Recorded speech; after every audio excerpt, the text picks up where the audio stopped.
Welcome to Media Watch. James Creedon is here, set up and ready. James, starting with a shocking picture, which is the front page over the other side of the Atlantic in the New York Post, showing a man about to be run over and killed on a subway. This is a photograph on the front page of the paper.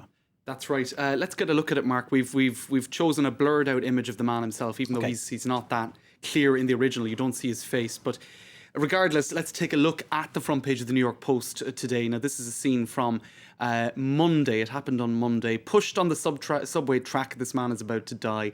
You see a photo of him with the train about to run him over, and doomed written below it. Cue a whole load of complaints about press ethics, about the ethics of the decision to put that photograph on the front page of the newspaper to sell copy. Obviously, again, we see this again and again and again, these decisions taken by newspapers where they know that it's really a bit unethical to do it, but they're going to do it anyway because they know they're going to sell loads of copy, and they know that it's going to become a debate and a controversy which is going to give them publicity. So the business instincts come through. And also a lot of debate too surrounding the role of the photographer, which I think is maybe the more interesting of the two debates. A lot of people saying, could he not have left down the camera if he had enough time to pick up his camera and point and shoot? Could he not have maybe run down, tried to grab the guy and pull him off the track? Well, the photographer, a guy by the name of Umar Abbasi, who was a freelancer for the New York Post, says, look, these were my instincts. I was actually running towards the train with the flash of the camera, trying to alert the driver as to what was going on. It all happened so quickly. And I think maybe one of the more interesting pieces of analysis was in the New York Times, where they said, look, in that sudden moment, our basic impulses emerge.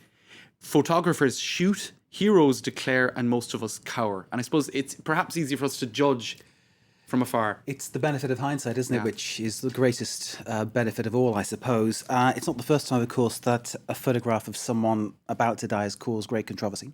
That's right. You were mentioning this one earlier, Mark, a photo by Kevin Carter. This was going back to March 1993 in Sudan. I think we have a look at that photo now. It's a very, very sad, extremely powerful image of a starving child and a vulture in the background. And indeed, I think the controversy there is that he left the child in that condition. Yeah. And it could have contributed then to his later suicide, the photographer's suicide, who felt very guilty in the aftermath of that.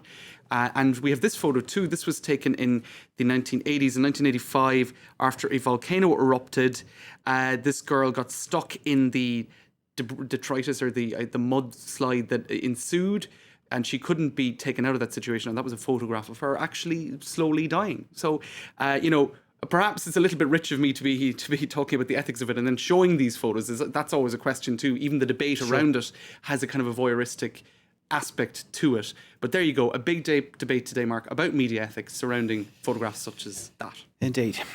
Okay, we'll move on to a hoax by an Australian DJ on the hospital where the Duchess of Cambridge, Kate Middleton, is being treated for acute morning sickness. That's right. Now, it was a prank. Two DJs called Mel Gregg and Michael Christian, young radio DJs in Australia. It's funny, but also there was actually quite private information that came out of that. Let's take a listen to an extract because it got a lot of attention today.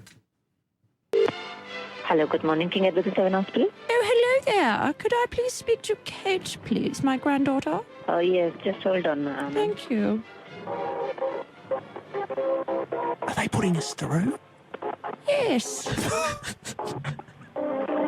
If this has worked, it's the easiest prank call we've ever made. She's been getting some fluids to rehydrate her because she was quite dehydrated when she came in. But she's stable at the moment. Okay, I'll just feed my little corgis then. And is Wills still there? Has he gone home? I haven't spoken to him yet. He went home at about 9:30 actually probably about 9 o'clock last night. Okay. James, You'd think a few corgis barking in the background would have given the game up. Right? I imagine whoever Fake whoever barking. took that call is going to be in a little bit of trouble. Well, both the hoaxsters have apologised. The hospital has apologised. And I'd love to show, just before we go, Mark, this mistake by French TV. Let's take a look at this. Qu'il n'était pas désiré, cet enfant-là. Kate Middleton et le prince Harry attendent un bébé, c'est officiel. Info commentée partout, des tabloïds. All right, for people who don't speak French there, that's Kate Middleton et Prince Harry. No, wrong prince. Controversy. There you go. It's complicated because there are two princes, as you know. There are. Maybe she gave away her favourite. Right. think it's telling us more about the newsreader than anything else. James Creedon, as ever with Media Watch. Thank you very much Thanks, Mark. indeed, sir. Good to see you. Short break after that. We're back, of course, with more news, some sport and some culture. A wide and varied menu here. Stay with us here on France 24.